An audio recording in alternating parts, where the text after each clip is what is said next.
akan melakukan observasi mengenai aspek lingkungan masyarakat dan sosial di kawasan pesisir Desa Bondet, Kecamatan Gunung Jati, Kabupaten Cirebon.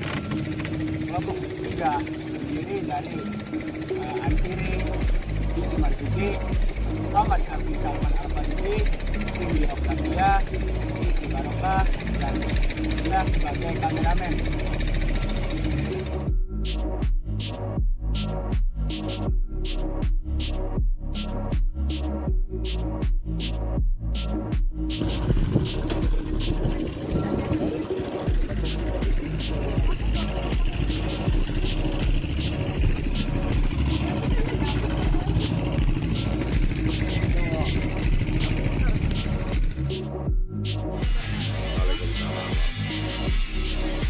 Sebelumnya kami dari kelompok 3 ini mengobservasi tentang lingkungan masyarakat dan sosial di daerah Mangrove ini, Pak.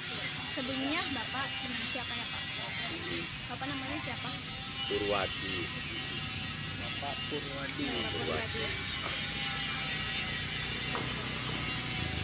Bapak di sini sebagai pengelola atau manajer dari wisata mangrove ini? Ya, jadi saya ini jabatannya banyak. Masya Allah. Saya sebagai ketua kelompok. Ketua kelompok apa Pak, ada namanya Pak? Ada di foto di situ yang kelompok masyarakat pengawas. Kelompok masyarakat pengawas sumber daya kelautan dan perikanan atau disingkat Pokmaswas. Pokmaswas. Ya, itu tugasnya membantu pemerintah dan masyarakat di bidang pengawasan satu sumber daya kelautan dan perikanan di laut, Ya. kemudian yang kedua sumber daya pesisir diantaranya mangrove, kemudian yang ketiga pengawasan hasil produk, pengawasan budidaya perikanan budidaya, yang keempat itu pengawasan pengolahan hasil produksi perikanan. Nah, yang terakhir itu perairan umum kalau ada. Jadi kita juga ngawasi. Contoh orang yang lepas turun itu kita baik. Berarti ada larangan, ada peraturan. Ada, jadi itu regulasinya di Undang-Undang Perikanan. Ada pasal 85, ya barang siapa menangkap ikan dengan menggunakan alat tangkap yang tidak ramah lingkungan, diantaranya pakai bom, kemudian jaring pukat hela yang sampai ke dasar laut dan lain sebagainya yang menimbulkan kematian massal atau tidak pada tempatnya harus diambil, itu dikenakan sanksi. Ya, sanksi kedua di kawasan pesisir itu ada Undang-Undang Nomor 27. Barang siapa menebang membuat mangrove itu kan ada di depan, didenda 10 miliar. Itu nggak main-main itu. Jadi berawal dari situ kita meningkat ke pengelolaan wisata. Pengelolaan wisata itu tidak langsung, tapi kita memulihkan sumber daya pesisir. Berarti untuk pohon mangrove-nya itu dari pemerintah sendiri atau dari masyarakatnya Pak? Jadi diawali dari masyarakat. Inisiatif. Hasil produksi kelautan perikanan, apakah yang matang, yang mentah, ya. Yang keempat, edukasi mangrove. Ya ini kita bersosial, kita ibadah, itu beritahu kepada masyarakat. Karena apa? Yang namanya bicara kelestarian itu harus semua orang ngerti dan mengerti. Perjalanan 15 tahun ini diwarnai gimana? Mangga. Oh, mangga. diawali gundul, kita prihatin ya nyari bibit, kita tanami. Sudah ditanami, rada tumbuh, diinjak-injak orang. Sudah tinggi sedikit, dikorek-korek orang. Nah itu makanya di mangrove itu terkenal masalahnya 3W. 3W. W pertama itu wong. Manusia wong. Ya kita nih wong, ada orang berdua. Dan itu istilah itu saya masyarakatkan kayak kembang. Kedua binatang, salah satunya karena di tempat itu banyak pengembala kambing, itu wedus W-nya. Doyan wedus. Doyan enggak?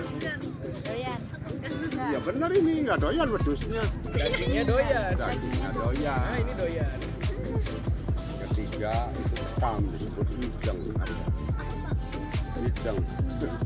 Wideng itu tanaman kayak ini apa binatang kayak emper, kayak kepiting, kecil mereka. Itu menggigit.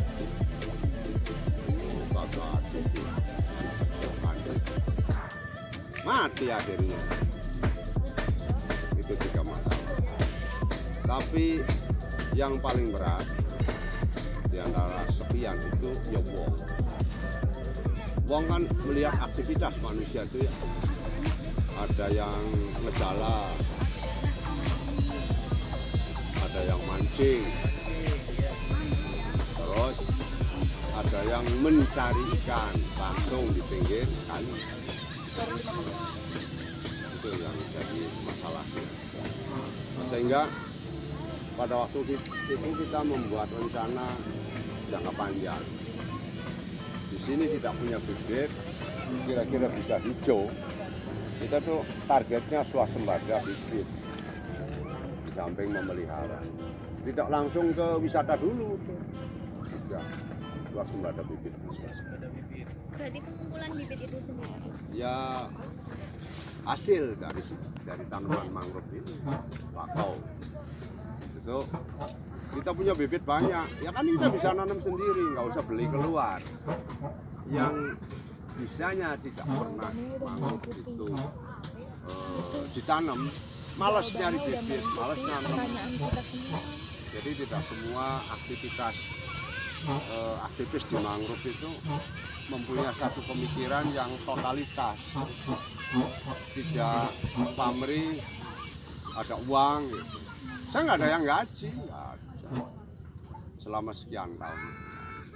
Tapi bagaimana dengan kondisi ini kita bisa dapat profit, lingkungan bisa bagus, kita bisa beramal. Itu yang jadi bahan pemikiran kita sejak awal dengan teman-teman. Ya sekarang kita juga merekrut generasi muda. Ada yang lulusan S1, ada yang masih kuliah, ada yang tidak, masuk ke grup kelompok. Itu saya push terus pengetahuan ini, saya libatkan dalam kegiatan urusan mangrove. Ini besoknya kan regenerasi. Kita nggak. Alhamdulillah observasi yang kita lakukan pada hari ini telah selesai. Jadi kesimpulan pada observasi kali ini yaitu yang pertama, profesi rata-rata pada wilayah Bondet Kabupaten Cirebon ini yaitu sebagai nelayan.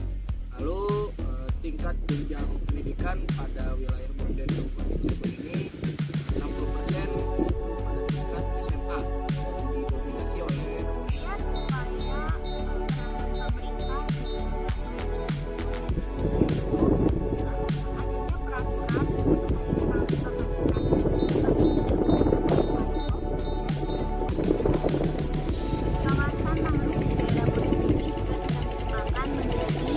kawasan wisata untuk mengembangkan sumber daya yang ada di kawasan Bondet, sehingga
warahmatullahi wabarakatuh.